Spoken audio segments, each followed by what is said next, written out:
शादी के बाद राजू और कविता की जिंदगी में सच्चा प्यार हर दिन गहराता गया। राजू सुबह काम पर चला जाता और कविता पूरे घर को संभालती थी। रसोई से लेकर आंगन तक, बहनों से लेकर देवर तक, सबके बीच कविता अब घर की रौनक बन चुकी थी।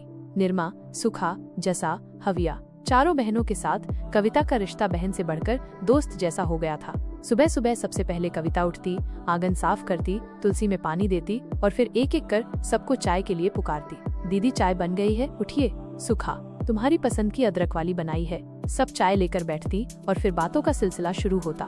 राजू के ऑफिस जाने के बाद कविता घर के कामों में लग जाती। कभी सब्जी काटती, कभी कपड़े धोती और कभी नंदों के साथ बैठकर सिलाई या कढ़ाई करती। लेकिन सबसे मजेदार समय तब आता जब रसोई में सब मिलकर खाना बनाते। कभी कोई बहन कहती, भाभी राजू भैया ये सब्जी नहीं खाते, तो कविता हंसकर कहती, खाना हो तो खा लो, नहीं तो तुम्हारे नहीं भाभी लाले हैं। सारी बहनें हंसते हंसते लोटपोट हो जाती।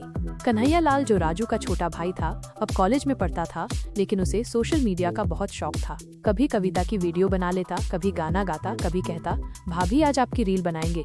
कविता कहती, पहले झाड़ू पकड़ फिर रील बनेगी। रविवार को जब राजू को छुट्टी होती तो सब मिलकर बालोतरा शहर जाते। कभी कपड़े खरीदते, कभी मिठाई, कभी बहनों को चूड़ियां दिलवाई जाती। राजू कभी थक जाता तो कविता बोल देती, थोड़ा सब्र करो, तुम्हारी बहनें हैं, एक बार पसंद आ जाए तो फिर चलेंगे। शाम को घर आकर सब थके हुए होते, लेकिन खुशी से भरे हुए। रात को रसोई में फिर से हंसी मजाक चलता। बहनें सब्जी बनाती, कविता रोटी बेलती और कन्हैया लाल बीच बीच में गुनगुनाता रहता। राजू और कविता का एक छोटा सा कमरा था जहाँ दोनों सोते थे। राजू थक कर आता तो कविता उसके सिर पर हाथ फेरती और कहती, थोड़ा आराम कर लो, चाय बना देती हूँ। रात को सोने से पहले कभी कभी कविता धीरे से पूछती, राजू ये सब सपना तो नहीं है? राजू मुस्कुराकर कहता, अगर सपना है तो मैं नहीं चाहता कि ये कभी टूटे। अब ये परिवार एक दूसरे का सहारा बन गया था।